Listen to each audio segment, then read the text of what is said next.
প্রিয় শিক্ষার্থী বোনেরা, আজকের এই অনলাইন ক্লাসে তোমাদের সকলকে জানাচ্ছি স্বাগতম। আশা করছি তোমরা সকলে ভালো আছো। আজকে আমি ষষ্ঠ শ্রেণীর বাংলাদেশ ও বিশ্ব পরিচয় বিষয়ের উপর তোমাদের সামনে একটি অনলাইন ক্লাস উপস্থাপনা করতে যাচ্ছি। এবং আজকে আমরা আমাদের যে পাঠ্য বইয়ের চতুর্থ অধ্যায়টি রয়েছে, যেটা বিষয়বস্তু হচ্ছে বাংলাদেশের জনসংখ্যা পরিচিতি, এই অধ্যায়টি নিয়ে আজকে আমরা ক্লাস করব। গত ক্লাসে আমরা দেখেছিলাম জনসংখ্যা পরিবর্তনের প্রভাব বিস্তারকারী উপাদান, অর্থাৎ প্রভাব বিস্তারকারী উপাদানগুলো তোমাদের মনে আছে কি কি? আচ্ছা, যদি মনে না থাকে তাহলে আমি আরেকবার স্মরণ করিয়ে দিই।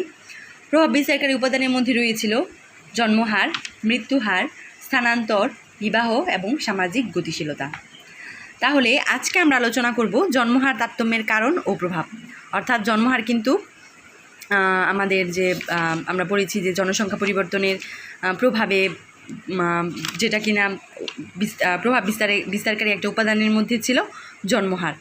তাহলে সেই জন্মহার এবং মৃত্যুহার আমরা আজকে দেখে নিব, এবং পাশাপাশি আমরা দেখে নিব যে জন্মহার তারতম্যের কারণ এবং প্রভাব, এবং মৃত্যুহার তারতম্যের কারণ ও প্রভাব। জন্মহারটা কি আমরা সেটা আলোচনা করেছিলাম, তাই না? তাহলে জন্মহার তারতম্যের কারণটা আজকে আমরা দেখব যে বিভিন্ন কারণে জন্মহারের তারতম্য বা হ্রাস বৃদ্ধি হয়ে থাকে। যেমন জন্মহার তারতম্যের কারণগুলো হচ্ছে জলবায়ু, শিক্ষা, বাল্যবিবাহ, বহুবিবাহ, অনুন্নত জীবনযাত্রা এবং নবজাতকের মৃত্যুহার। তাহলে জন্মহার তারতম্যে প্রথমত প্রধান যে কারণটি সেটি হচ্ছে কি জলবায়ু। তাহলে চলো আমরা দেখে নিই যে জলবায়ুটা কি। শীত প্রধান দেশের তুলনায় গ্রীষ্মপ্রধান দেশের জনগণের সন্তান জন্মদানের ক্ষমতা বেশি। এখানে জনগণ অল্প বয়সে সন্তান জন্মদান করতে সক্ষম হয়, তাই শীতপ্রধান দেশে জনসংখ্যা বৃদ্ধির হার কম, আর গ্রীষ্মপ্রধান দেশে এই হার বেশি। তারপর হচ্ছে শিক্ষা। শিক্ষার অভাবে সাধারণ মানুষ হয় অজ্ঞ, কুসংস্কারাচ্ছন্ন ও রক্ষণশীল, ফলে জন্মহার বৃদ্ধির কুফল বুঝতে তারা অক্ষম হয়। জন্মহার বৃদ্ধি রোধ কঠিন হয়ে পড়ে। উন্নত দেশে শিক্ষার হার বেশি। শিক্ষিত জনগণ আয় ব্যয় ও ভবিষ্যৎ সম্পর্কে সচেতন থাকে, তাই তারা কম সন্তান নেয়। কাজেই শিক্ষার হার বেশি হলে জন্মহার কম হয়। বাল্যবিবাহ ও বহুবিবাহ। কোনো সমাজে বাল্যবিবাহ প্রচলিত থাকলে দীর্ঘবিবাহিত জীবনে জন্মহার বেশি হয়। বহুবিবাহ জন্মহার বৃদ্ধিতে গুরুত্বপূর্ণ ভূমিকা রাখে। আমাদের দেশে বাল্যবিবাহ নিরোধ আইন অনুযায়ী বাল্যবিবাহ শাস্তিযোগ্য অপরাধ। অনুন্নত জীবনযাত্রা। দরিদ্র মানুষের জীবনযাত্রা নিম্ন হয়। সন্তানের ভরণপোষণ, শিক্ষা, চিকিৎসা ইত্যাদিতে তাদের বেশি অর্থ ব্যয় করতে হয় না। এই কারণে বেশি সন্তান জন্ম দিতে তারা কুণ্ঠাবোধ করেন না। নবজাতকের মৃত্যুহার। যেখানে নবজাতকের মৃত্যুহার বেশি, সেখানে মা বাবা জীবিত সন্তানের আশায় অধিক সন্তানের জন্ম দেয়। তাই নবজাতকের মৃত্যুহার বেশি হলে জন্মহারও বেশি হয়। এছাড়াও বৃদ্ধ বয়সে নিরাপত্তার অভাব, পুত্র সন্তান কামনা ইত্যাদি জন্মহার বৃদ্ধিতে ভূমিকা পালন করে। তাহলে জন্মহার বৃদ্ধিতে দেখো, প্রথম যে বিষয়টি রয়েছে জলবায়ু, অর্থাৎ এখানে বলেছে যে শীতপ্রধান দেশের তুলনায় কি গ্রীষ্মপ্রধান দেশের জনগণের সন্তান জন্মদানের ক্ষমতা কিন্তু থাকে বেশি। তাহলে এই জন্মহার তারতম্যের একটি বিরাট প্রভাব রয়েছে জলবায়ুর। শিক্ষা, এটা তো আমরা জানি যে অজ্ঞ বা অশিক্ষিত মানুষজন এই সকল বিষয়ে তাদের কোনো ধারণা থাকে না, তাই কি জন্মহারটা বেশি হয়। বাল্যবিবাহ, বহুবিবাহ, এটাও আমরা জানি। অনুন্নত জীবনযাত্রা। দেখো এখানে বলেছে যে দরিদ্র মানুষের জীবনযাত্রা নিম্ন হওয়ায় সন্তানের ভরণপোষণ, শিক্ষা, চিকিৎসা ইত্যাদিতে কি তাদের বেশি অর্থ ব্যয় করতে হয় না। এই কারণে তারা বেশি সন্তান জন্ম দিতে কোনো রকম কি কুণ্ঠাবোধ করে না। নবজাতকের মৃত্যুহার। যেহেতু যদি মৃত্যুহার বেশি থাকে, সেক্ষেত্রে কি মা বাবা জীবিত সন্তানের আশায় কি অধিক সন্তান নেয়ার পরিকল্পনা করে। তাহলে এই ক্ষেত্রে নবজাতকের মৃত্যুহার যদি বেশি থাকে, তখন কি জন্মহারটা বৃদ্ধি হয়। আচ্ছা, জন্মহার তারতম্যের কারণটা দেখে নিলাম। এখন আমরা দেখব জন্মহার তারতম্যের প্রভাব। জন্মহারের হ্রাস বৃদ্ধি বিভিন্ন দেশে বিভিন্নভাবে প্রভাব ফেলে। এটি একটি দেশের ভূমি ও অন্যান্য প্রাকৃতিক সম্পদের তুলনায় যদি জন্মহার বেশি হয়, তাহলে দেশটির ভূমি ও প্রাকৃতিক সম্পদের উপর চাপ বাড়বে। মানুষের বাড়তি চাহিদা সৃষ্টি হবে, আবার বাড়তি চাহিদা বিভিন্ন সমস্যার সৃষ্টি করে। যেমন জাতীয় আয় কমে যায়, খাদ্য ঘাটতি, দারিদ্র্য, কর্মসংস্থানের অভাব, শিক্ষা ব্যবস্থার সমস্যা, পরিবেশগত ভারসাম্যহীনতা প্রভৃতি নানা রকমের কি সমস্যা দেখা দেয়। জীবনযাত্রার মান হয় কি নিম্ন। মানুষ বিভিন্ন রোগে আক্রান্ত হয়, কেননা জন্মহার বৃদ্ধির ফলে জনসংখ্যার ঘনত্ব বেশি হয়ে জীবাণু দ্রুত ছড়ায়। সুতরাং ভূমি ও অন্যান্য প্রাকৃতিক সম্পদের তুলনায় জন্মহার বেশি হলে তা যে কোনো দেশের জন্য কল্যাণকর হবে না।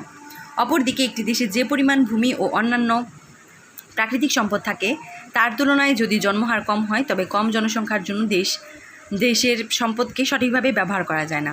অর্থাৎ দেশের সম্পদের তুলনায় জন্মহার কম হলে তাও দেশের জন্য মঙ্গলজনক হয় না। এই জন্য দেশের সম্পদের কথা বিবেচনা করে জন্মহার নিয়ন্ত্রণে রাখা দরকার।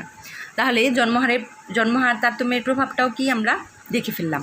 তাহলে এখন আমরা যে টপিকটা নিয়ে আলোচনা করব, আমরা জন্মহার দেখলাম, জন্মহার তারতম্যের কারণ ও প্রভাবটা দেখলাম। এখন আমরা দেখব মৃত্যুহার তারতম্যের কারণ ও প্রভাব। আচ্ছা, বিভিন্ন কারণে মৃত্যুহারের তারতম্য হয়ে থাকে। প্রথমত হচ্ছে ভৌগোলিক কারণ। দেখো, ভৌগোলিক কারণে বলেছে যে ভৌগোলিক উপাদান ও অবস্থান মৃত্যুহারকে প্রভাবিত করে।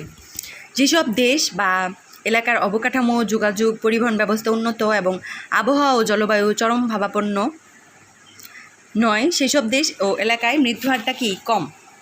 প্রাকৃতিক দুর্যোগ ও ঘটনা।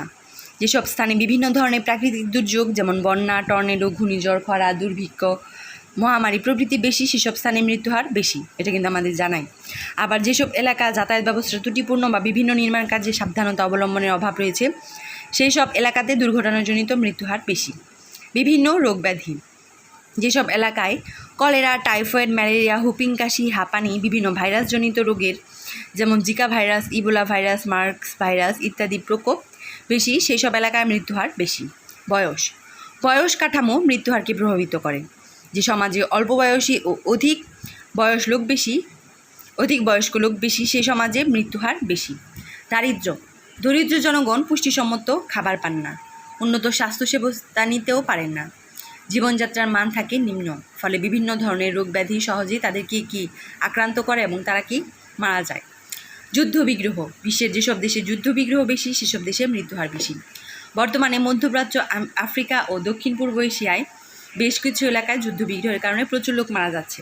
তাহলে দেখো যে মৃত্যুহার তারতম্যের কারণের মধ্যে রয়েছে ভৌগোলিক কারণ, প্রাকৃতিক দুর্যোগ ও দুর্ঘটনা, বিভিন্ন রোগ ব্যাধি, বয়স, দারিদ্র্য, যুদ্ধবিগ্রহ। যেহেতু এইসব কারণগুলো খুব সুন্দরভাবে লেখা আছে বইয়ে, তাহলে আমি আর তোমাদের সাথে সে বিস্তারিতভাবে আলোচনায় গেলাম না। তাহলে মৃত্যুহার তারতম্যের কারণটা দেখে নিলাম। এখন আমরা যেটা আলোচনা করব সেটি হচ্ছে মৃত্যুহার তারতম্যের প্রভাব। মৃত্যুহার তারতম্যে জনসংখ্যার পরিবর্তন ঘটে থাকে। শিশু মৃত্যু, দুর্ঘটনাজনিত মৃত্যুসহ বিভিন্ন ধরনের অপরিণত বয়সের মৃত্যু দেশের অর্থনৈতিক ও সামাজিক জীবনে ব্যাপক ক্ষতি করে।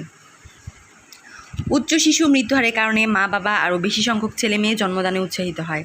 মৃত্যুহার বেশি হলে ভবিষ্যৎ নিয়ে দুশ্চিন্তা বেড়ে যায়। পরিবারের উপার্জনক্ষম ব্যক্তির মৃত্যুতে জীবনযাত্রা অনিশ্চয়তার সৃষ্টি হয়। মোট কথা, অধিক মৃত্যুহার যে কোনো দেশের জন্য খারাপ ফল নিয়ে আসতে পারে। অন্যদিকে নিম্ন মৃত্যুহার জনসংখ্যার গঠন, বয়স, বন্টন ও আর্থসামাজিক উন্নয়নে অবদান রাখতে সহায়তা করে। এক সময় আমাদের দেশে শিশু মৃত্যুহার ছিল খুবই বেশি, বর্তমানে শিশু মৃত্যুহার অনেক নিচে নেমে গেছে।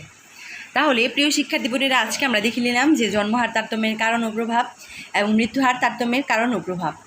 নেক্সট ক্লাসে আমরা স্থানান্তর তারতম্যের কারণ ও প্রভাব, অর্থাৎ এগুলা কিন্তু কি জনসংখ্যা পরিবর্তনে প্রভাব বিস্তারকারী উপাদান, জন্মহার, মৃত্যুহার এবং স্থানান্তর।